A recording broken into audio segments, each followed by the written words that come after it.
Right. First, I'll tell you the motivation why I did this event. See, I work in many countries and I look at lot of collaboration, and I've been visiting many countries and look at all the best scientists and best technologies. What I feel like always is important for our student and scientists to get trained in this area and try to reach to a similar platform what people do at Harvard, Stanford, MIT, and all the top labs in the world. So advances in proteomics technology, APT, is meant to bring all the recent advances in this field so that all my students here and scientists here can try to get those training and try to use the skill what they have to empower them for doing research. So first of all, motivation was to really empower people and train people and make the good strong foundation for our country. And when I started doing that, then I think our entire, should I continue or should I continue?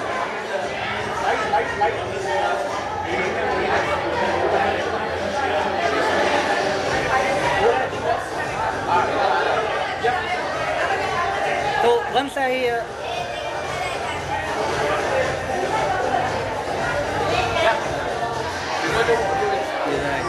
should I do later on? It's a very interest among the students, among the participants, and lot of scientists and collaborators, clinicians, as well as the industry heavily supported this event. So of course, it was in my mind already a big hit because we have 16 countries, people participating in this event, scientists coming from almost 90 scientists from 16 countries, and several hundred and thousands of students and participants are here. So it was a good satisfaction and a big hit in a way that to begin with.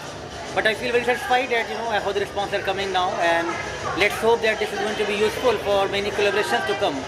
Many of the scientists who are coming here, they will open up new projects, new opportunities for us in the future. So let's hope for the best from the EPT for the future activities.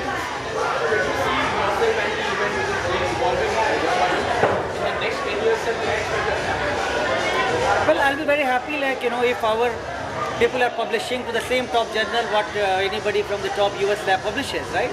Aim is to really train people, empower people. We are doing this workshop for that purpose. So I'm very happy to see that we are having equilibrium after a few years in that way. No, thank you so much for the discussion about it and all of your support. Thank you. So first of all, I'd like to congratulate Professor Sanjeeva Srivastava for a wonderful event. He always hosts with a style, I would say.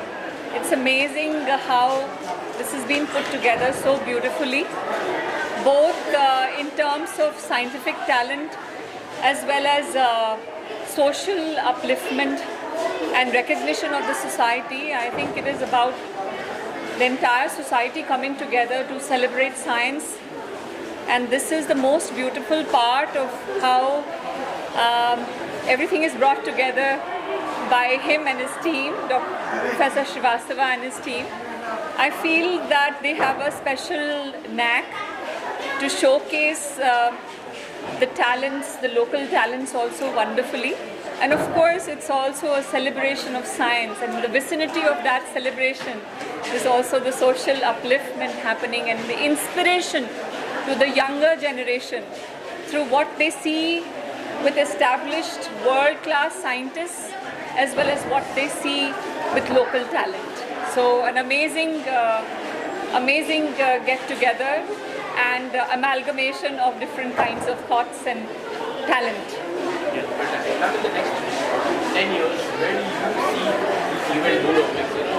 People are talking about it, people are becoming a part of that event. How do you see the next 10 years? Oh, I find it brilliant. I mean, the entire,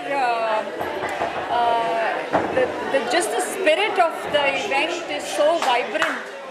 I feel that this is going to grow by the year. I can't even imagine what will it be in 10 years, but most certainly even the next year I feel it will be even more vibrant.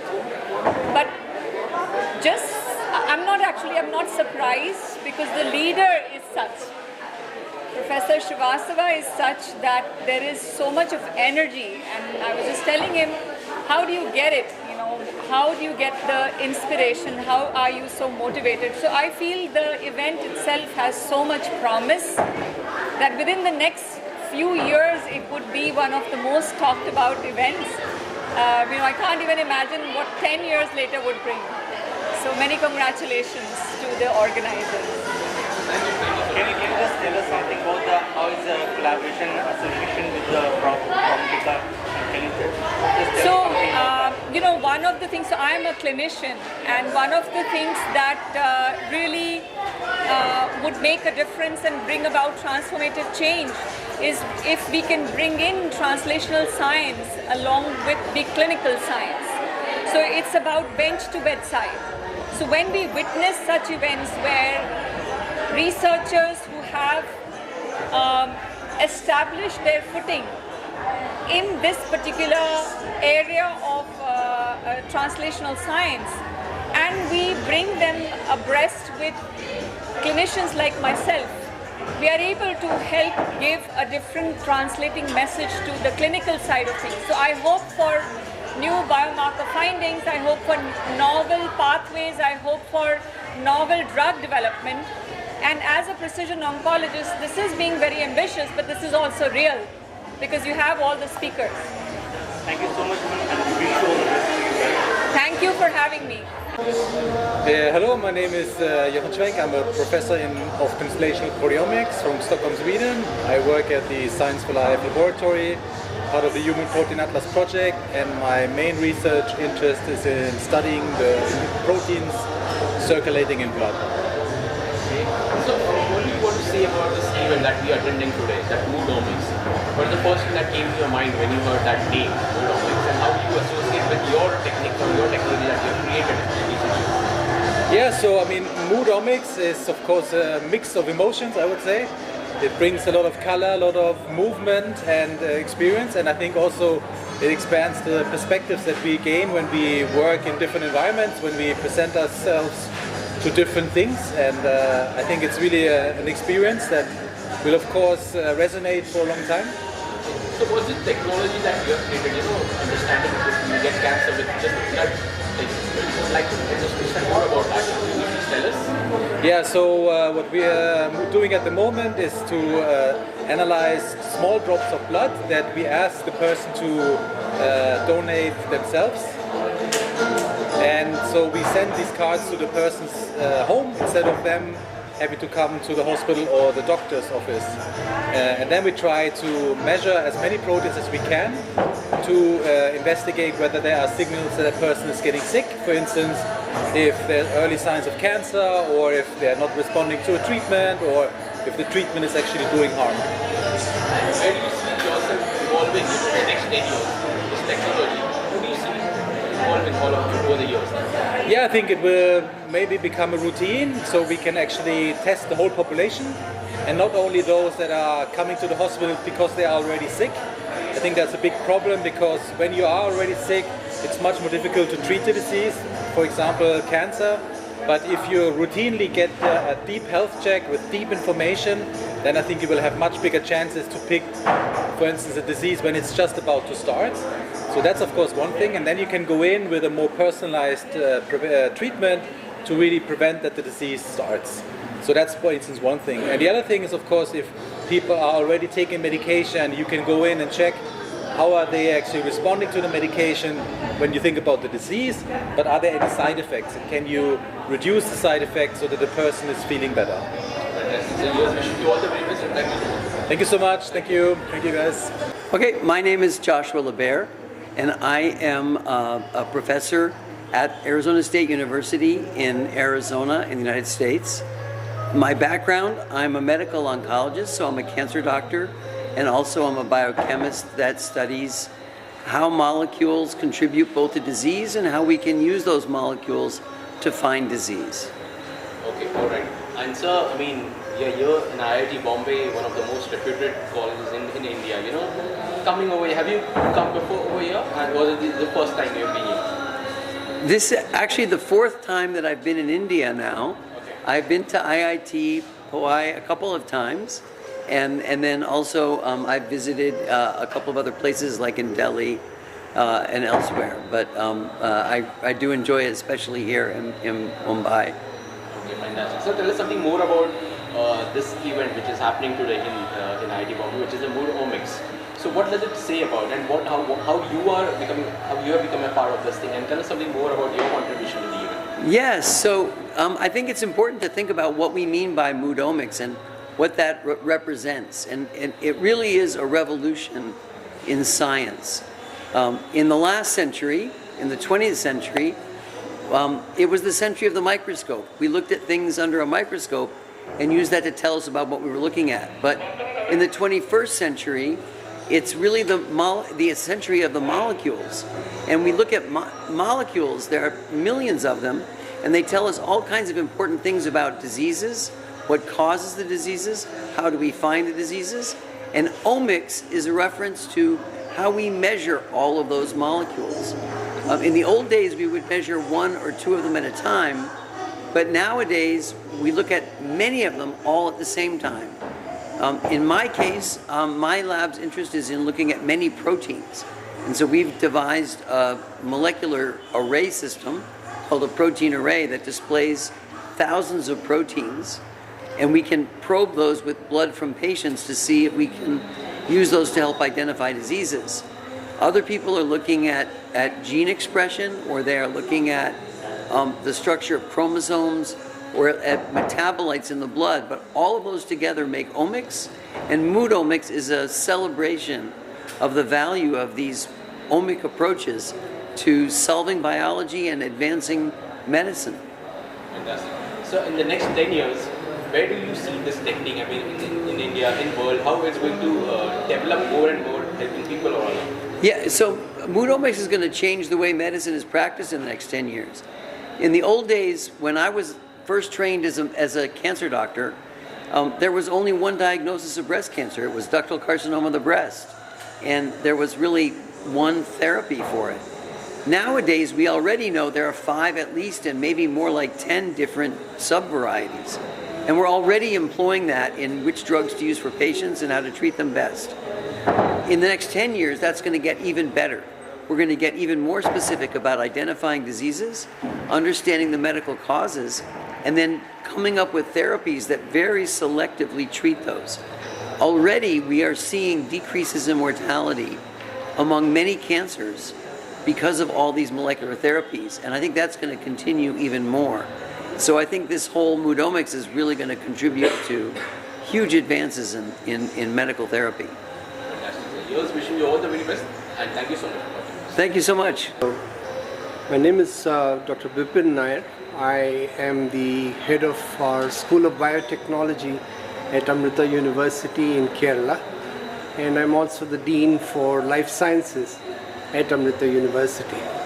So I've known Dr. Sanjeeva Srivastava for a long time, and the idea of being here at this conference is to just get updated and also contribute to the deliberations that are going on over the past 4 days. Thank you. Fantastic. So in short, I mean, जो normal जो जनता है उनको आप क्या बताएंगे about mood omics? What is this exactly, and how people can understand this is something that it is being planned in IIT Bombay this time? So mood omics is just an expansion of omics technologies जिसे कहते हैं proteomics, metabolomics, transcriptomics, genomics.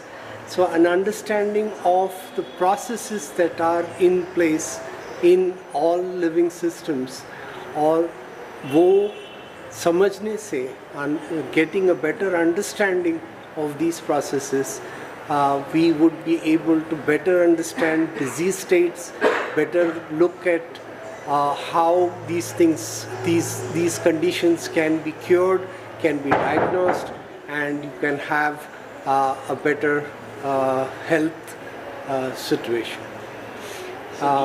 So mood omics is just a expansion of that to bring awareness. आप देखे होंगे कि there were at least 500-600 students from schools around Bombay who were given that kind of an exposure with quiz and debates and posters and interactions with the experts who are here from all parts of the world, and how they are able to impart that kind of knowledge, that awareness, that these are the things that the future generation, these students, can look forward to. So a mix of technology and understanding of the latest and the best sort of advancements in knowledge in the sciences. In the next 10 years, where do you see, these techniques evolving in India and in the world, of course? In the next 10 years, what can we expect? So India has taken very rapid strides, a very aggressive sort of approach to see that India is also among the top nations as far as advancements in these technologies is concerned in terms of life care, because, for example, the government of India through its Department of Biotechnology has introduced what is called a Bio E3 policy, that's looking at the economy, looking at employment, looking at the environment, and seeing how we can incorporate, how we can depend on, how we can encourage, how we can inspire all the institutions in India, all the research institutes, and bring about that kind of a collaborative network that can help India to also be among the advanced nations as far as healthcare. Already we are aware, because what India showed to the world in terms of biotechnology during the COVID pandemic, as all of us know, India was the only nation in the whole world to be able to effectively combat that pandemic. India was also the first nation in the world to be able to have vaccination for the entire population. And then on top of that, we were the only nation in the world to have donated that effective vaccine to over 70 countries across the globe. So that is the power of technology, the power of being able to implement those things right here in India and be on top or as on par or better than the most advanced countries in the world. And it's possible for us to do. We just need to have that change in the mindset that ये ऐसा हुआ तो और कहीं हुआ होगा. No, it is happening in India. It is, as you said, in the next 10 years, we can see India to be, in the words of our Prime Minister Narendra Modi, Viksit Bharat by 2047. That's what is. Just wishing you all the very best and thank you so much. Thank you so much. All right, so thank you for the interview. My name is Bernd Wolscheid. I'm from the Institute of Translational Medicine at ETH Zurich, and I got invited by Dr. Sanjeeva to present at your awesome symposium over here, APT 2025. Okay. So what is this event all about in your own little words that people can actually understand? What is this more Omics and what are the technologies that we are going to see today and what we have seen? This is an awesome event. Dr. Sanjeeva is organizing now for a number of years.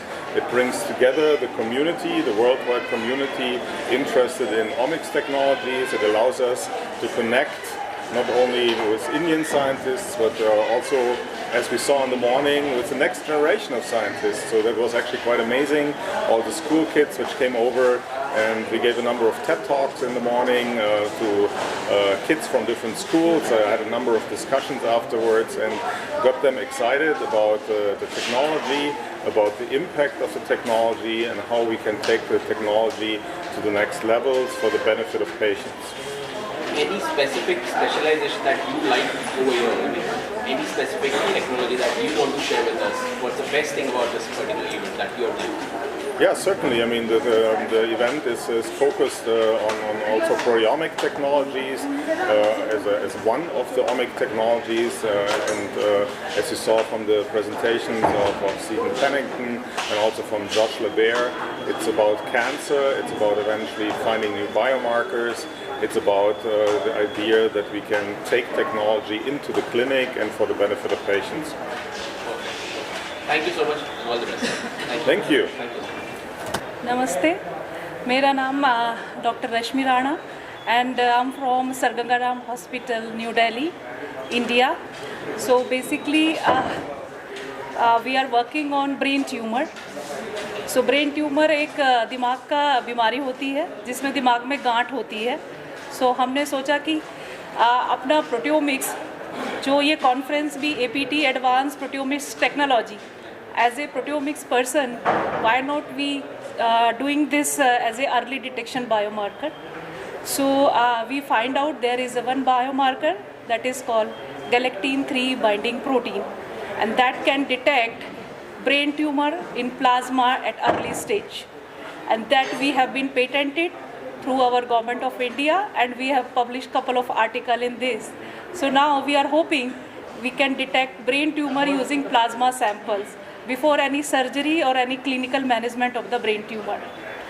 And coming to this conference, I would like to thank Professor Sanjeeva Srivastava, who given me this opportunity to meeting eminent professor like Judith from Harvard, medical school.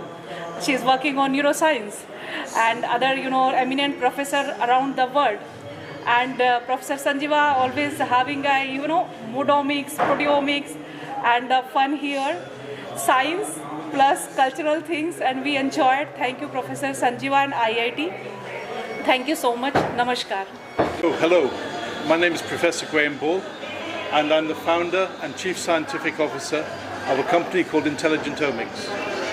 Our company looks at the power of measurement of molecules within the human body and using the power of AI. And from that we can identify the key things that make a disease tick. And from that we can also identify diagnostics that help us detect disease earlier. Okay. So this event that we are attending today, Omics, how do you relate to this, and what is the first thing that came to your mind when you heard the name? So this is really an interesting event because it blends the thrill of science, but also it brings about culture. Many scientists have to have an artistic side as well. Sometimes in science we have to be really creative and have to really try and solve problems by thinking out of the box. And art, music, dance are all forms of creativity which can inspire us to be our muse in order to find new things about biology. And so speaking about your specialization in your own respective field, where do you see it getting developed and evolved in the next 10 years? I mean, how can the world take this? Yes. So I'm a computational biologist. That means a person who uses computers to model and understand biology. Now, with the technologies we have now, we're able to dig deeper and deeper into the mechanisms of biology at the molecular level. Since we sequenced the human genome, we can now understand so much more about diseases. And where I see this going, we're going to get more and more data, but more and more depth of information as well. So using approaches like machine learning and artificial intelligence, we can really dig into this data and understand what the drivers are for a particular disease like cancer. Now from this, we can then potentially identify new drug targets. And that process won't take 10, 15 years as it has done previously. That process maybe will take 2 or 3 weeks. So we can rapidly get to new treatments that are effective and that are screened using the power of IT and the power of machine learning. Fantastic. So here's wishing you all the very best, and thank you so much. Thank you. Yeah. My name is Judith Steen. I am an associate professor at Harvard Medical School, and I study how your brain ages and how it ages badly in some conditions. When I was growing up, my amamma lived with us, and she had Alzheimer's research. Can I start again?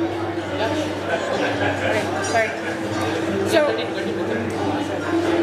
So my name is Judith Steen, and I am a professor at Harvard Medical School, and I study neurodegeneration. And as a child, I grew up with my amamma being in the house with Alzheimer's disease, and it affected me a lot. I saw her lose the person she was, and I saw how difficult it was for my mother as well, to see her mother forget who she was. And over time this stayed with me, and I decided that I would like to do something to study this disease and understand how we can keep our brains healthy as we age without forgetting who we are and without forgetting our family around us. When you heard the name Omics for the first time, Yes. what were your thoughts and what did you relate to the event that we have? When I first heard of Omics and the fact that there was art involved, I was excited because I have danced my whole life, and I dance for exercise, and I think it's a very good part of my life that keeps my brain healthy, because to remember all the steps and to use your body every day in exercise or every week is incredible. And I love music and I love art, and I asked my children to also participate, so it's very important to me. Right. Talking about the aging thing that you are studying and you have already, where do you see this evolving in the next 10 years all over the world specifically? I think in the next 10 years there will be cures for the disease. The question will be how fast will we be able to get it to the clinic. The issue is that Alzheimer's disease and other neurodegenerative disease studies take a long time to do clinical trials because you have to watch the progression of disease, and we're still trying to find the earliest biomarkers to identify the disease before your brain starts shrinking or deteriorating, and I think that's the biggest challenge. Finding the biomarkers will really help with the clinical trials as we move forward. Here's wishing you all the very best. Thank you so much. Thank you. Dr. Sanjeeva Srivastava, and I'm a professor at the University of Manitoba, Winnipeg, Canada. I'm the director of Canada-Italy Tissue Engineering Program and associate head Department of Physiology and Pathophysiology. So I'm running a research lab that focuses on cardiac stem cell therapy and tissue engineering. We use different types of stem cells and biomaterials to regenerate injured heart after a heart attack. So that's about it. So what is this stem cell? What does it deal with? I mean, what is it all about? Can you that audience समझ सके, in your own words, how do you explain it? So a stem cell is a cell in the body that can turn into any cell type within our body. So a mature cell. So stem cells are present in different organs within the body. They help in endogenous repair process. What I mean is, after any injury inside the body, body heals itself. So stem cells play a big role in there. So that's how they are. So that being said, you can also transplant stem cells from outside. What I mean by this is, you can take stem cells from body, culture them, expand them in a culture dish, and then implant back to the body to repair the injured organs. Okay. And so talking about this event now, mood omics, how will you define it in your own words? What is this mood omics? And when you heard the name for the first time, what were your thoughts about this thing? Well, so this is great. I mean, specifically mood omics, to me this is very innovative. They have blended culture with science. I think it's first time I'm witnessing something like this. So this is a different and innovative way of learning science and about culture itself. I think there are a lot of commonalities. So if we keep doing this way, learning will become easier. That's my take. You also are very specialized in cardiovascular disease. So in India and also internationally also, a lot of people are suffering from cardiac arrest nowadays. What is your advice that you would like to give it to them? Just to be safe and how they can be, to avoid heart attack नहीं हो, उसके लिए क्या? So I mean, heart attack happens due to different reasons. Sometimes it's genetic, sometimes it is because of physical factors around us, diet, and each and every person is different. Our body behaves and reacts differently to different situations, different things. So your question was, how can we avoid it? I think watch your diet, exercise, even if it's 30 to 40 minutes in a day, that helps us. Lifestyle, don't get stressed out. I mean, it's easy to say, but it's hard to maintain that lifestyle. So I would say don't pay attention to minute details on your day-to-day basis. Right? So that's the way to avoid heart attack. And finally, on an ending note, the technologies that we can see now that is being presented over there, in the next 10 years, what can we expect? I mean, how can these technologies help the world in a way? Oh, yeah. So I think we are in that time where technology, you'll see significant growth in the next 5 to 10 years. Because I'm a stem cell expert, I'll talk about that. So where this whole thing is going, within 10 years from now, you'll be able to treat a patient in a personalized way. What I'm saying is you can get stem cells from chemist shop or pharmacies. The doctors should be able to prescribe a particular cell type that works for any particular patient. So to me this is quite revolutionary and this is going to happen. Just wishing you all the very best. Thank you so much. Thank you very much. This is Arun Wita. I'm a professor at the University of California, San Francisco in the United States. And I'm here to talk about the work in my laboratory where we try to develop new therapies for blood cancers using proteomics as a starting point. And the event today, we're here for the Advanced Proteomic Technology Conference organized by Dr. Sanjeeva Srivastava, and here the Mood Omics event, which is really a confluence of culture and science and emphasizing cooperation and advances in India and how we can work together around the world. Fantastic. So what is this term Mood Omics? When you hear it for the first time, what were your thoughts? What is it? So, yeah, that's okay. Oh, it's okay. Okay, good. Audio's okay. So in this case, what says to me is the omics is basically, this is a scientific term, is how we study all the different molecules and things inside our body at multiple different levels. We talk about mood, this is the emotion, right? This is what people feel. This is how we connect science and feeling, science and emotion, science and culture. So I think that's really what this event signifies. That you guys are talking today about over here. Tell us something more about those ideas or those techniques that people can actually get to know more about this thing.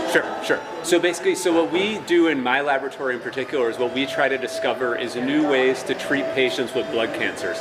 These might be some diseases you may have heard of, such as multiple myeloma, leukemia, and lymphoma. These affect many, many thousands of people in the United States, many, many more thousands in India.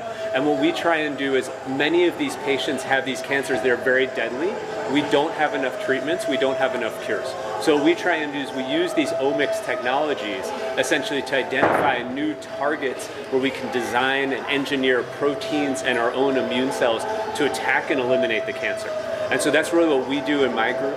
Many of the other groups here are also trying to use other omics-based approaches, particularly proteomics, the studies of proteins, to find different therapeutic strategies, ways to treat other diseases that affect many, many thousands of people around the world. And we think it's the most advanced way to do this. Finally, in the next 10 years, where do you expect these technologies helping the world in some way or the other? Right, absolutely. I mean, I think what we're going to have is so many more detailed pictures of so many different diseases that we're going to be able to have many, many more strategies by which to develop new treatments that we never could have imagined before. And especially now, we're in the era we can marry these very large-scale omics technologies, looking at thousands to millions of different molecules within bodies with artificial intelligence-based approaches. It's going to take our science and our ability to help human disease to a whole new level that we could never even imagine 10 years ago. Wishing you all the very best. My name's Steve Pennington. Came to Bombay today to attend this Mood Omics conference. I work in Dublin. I'm British by background, and I've always had a passion for proteomics and proteins. Former president of the Human Proteome Organization. Okay. So what is this event all about? In your own little words, can you make us explain mood omics and the technology that we are going to see today? We'll be speaking on about. Yeah, so I think Moodomics is a really interesting name, and I haven't heard it used in any other context. I suppose we're applying these technologies, that proteomics and genomics and metabolomics, to try to, in our case, probe deep questions that still challenges in healthcare and diseases, and trying to intervene in those diseases. And I suppose Moodomics conjures the fact that we've probably got that puts us in a really good mood, that we think we can make progress in those areas. What are the technologies that we are going to see today? What are the technologies that we are going to see? Yeah, so I think in the past, these sort of omics approaches relied on a small number of technologies. And I think in the last decade we've seen a burgeoning of new technologies that allow us to address important questions in genomics and proteomics and metabolomics. Some of them are based on mass spectrometry, a device for finitely measuring accurately small amounts of proteins, but extended to other methods as well. So I think it's really exciting that the field really has expanded with a whole range of new technologies, and they're being represented at the meeting here. And in the next 10 years, how do you see these technologies helping the world in a way? So what are your thoughts on that? Yeah, so I mean, there's no doubt that that we have a very large population in the world, and a significant proportion of that population at any time is not well. At times we're all patients, we all have diseases, we all need treatments, and at the moment those treatments are good, but they could be much, much better. And so I think these new technologies offer us the hope of improving the treatments that we've got, and to do that precisely, to do that focused on the individual rather than just a population of people or people with a specific disease. So focused on the individual, to do it very precisely. And I think that one of the things that we get particularly excited about is the possibility that in the future we may be able to use these technologies to diagnose diseases much earlier and intervene before the disease fully emerges. So that's more preventative.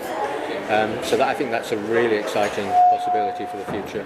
Fantastic. Yours, wishing you all the very best, and thank you so much for coming. Thank you. Thanks.